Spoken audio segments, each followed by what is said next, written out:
Hello everyone, so my name's Edith, as I've been introduced, and I'm going to talk about making Koha fit your library's needs by getting involved in development. So we've already heard a lot about development this morning from Martin and from other people, but I wanted to share what it's like being involved from the customer side.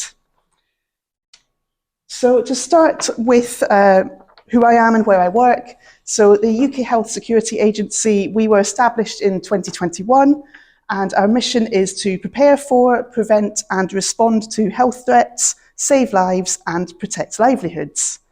I'm a part of the Knowledge and Library Services team, and we provide services both to UKHSA staff, but also to a range of other public health staff right across England. And I joined UKHSA in January this year. I'm a systems librarian alongside Jeremy at the back. And I previously had about 15 years in a higher education music library where I did systems among a lot of other things at a different place that didn't use Koha. So I've changed sector, I've changed subject area, and I've changed library system this year. So it's been a fun year. So why get involved in development? So I want you to picture this scene. You've got an app or a site that you use all the time, and it gets an update, and it's finally added a feature you've been waiting ages for.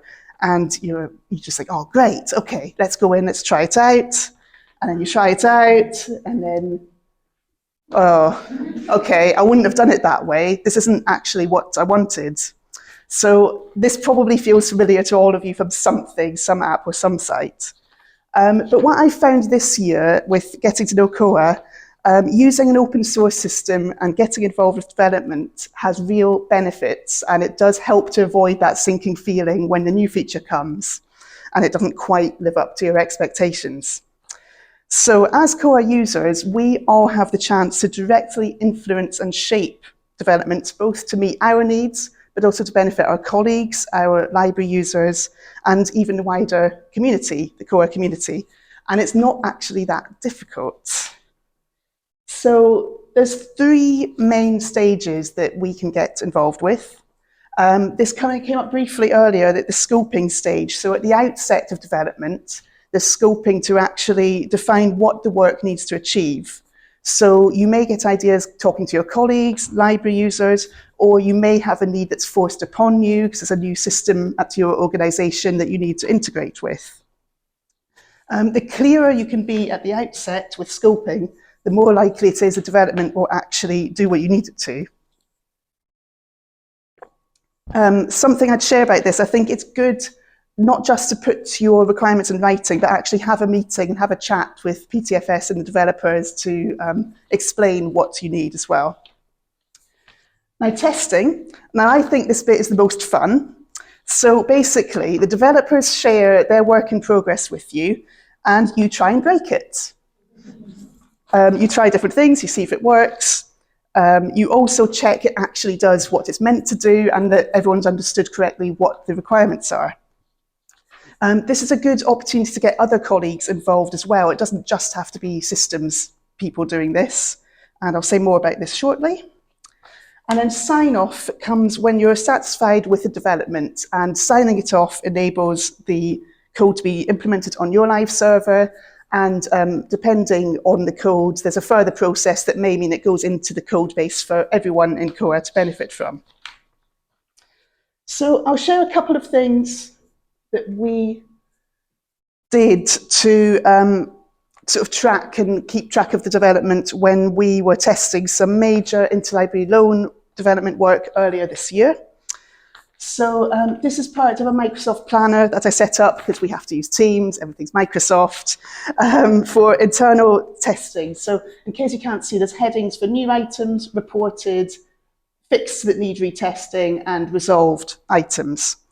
And this allowed anyone in the team to add an issue that they found during testing or comment on an existing issue. This was really great for me because it enabled my colleagues who have more specific knowledge of the system and of interlibrary loan processes to do some testing and contribute. As I was new to the organisation and Koha, this really benefited me. It also worked well because we could flag issues at the earliest opportunity. So as soon as something went on the new, I could send it into Koha, to PTFS to report it. And this could get things fixed during the development phase, which is much easier for everyone than something to be launched and then you have to report a bug and try and get it fixed afterwards. So we would send lots of emails to PTFS colleagues based on this planner. We did find the back and forth can get a bit massive and hard to navigate. So I really like that Slack idea. I think that might be a way to help manage those really long back and forth conversations about things. Towards the end of the initial development, PTFS Europe set up a shared spreadsheet with us, which was based on an export from our planner. So it was sort of the remaining items on the list. This was used to document further development ideas and any bugs that had come up in the testing that sort of fell outside the scope of the development. We then met to decide the importance of the items. We discussed with PTFS to understand how much work was involved in each one, and then we could agree which items should be prioritised for the next stages of development. And I found this really helpful because we got an overview of what needed to be done, made sure everyone understood, and just reduce the need for long email threads because we could refer back to this and add updates to this list. So you may be thinking, can I help? Can you help with developments? I think if you're here today, there's something you can do to contribute. So firstly, there's some things that you really don't need to get involved. You don't need to know Koha inside out to make a useful contribution. You don't need coding skills because you're not having to code the solutions. You're just explaining what the problems are. And you don't need to already know what the fix is. You might have an idea that you can put to people, but you don't have to.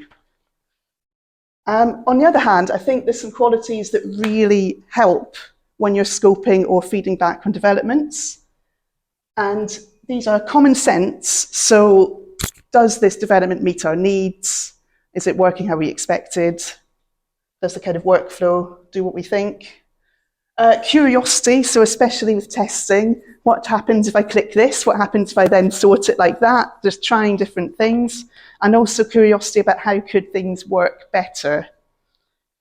And clarity, so defining, especially if you find a bug, just literally documenting how did you get to that point is really helpful for the developers.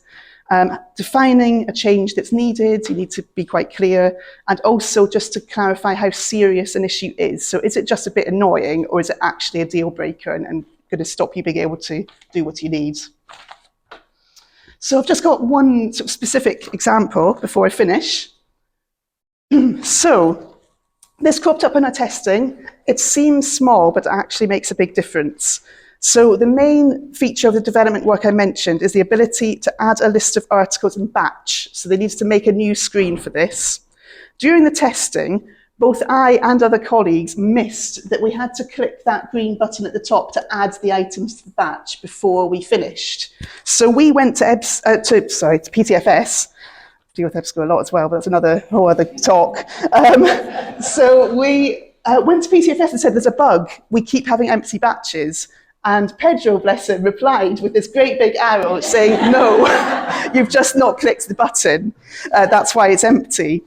So my colleagues had the very sensible suggestion of, well, if we keep missing it, why don't we move the button to actually fit our workflow? So in the final version that I think has just gone into the code for the next release, you can see they've just moved the button so it's right next to the finish. So you go through your list, you check if you want to remove any, you click add and you click finish. And since that was done, the problem's vanished. We've not had any issues with empty batches. So it's just a small thing, but without that user testing, that wouldn't have come out and would have probably annoyed lots of other people too. So I hope I've given you some insights into development process from a customer perspective today and really encourage you to give it a go whenever you get the opportunity. I really enjoyed working with PTFS on the batches development, and I know Pedro's not here today, but shout out to him because he kept us really well informed and did a lot of this work. And yes, we've got any questions.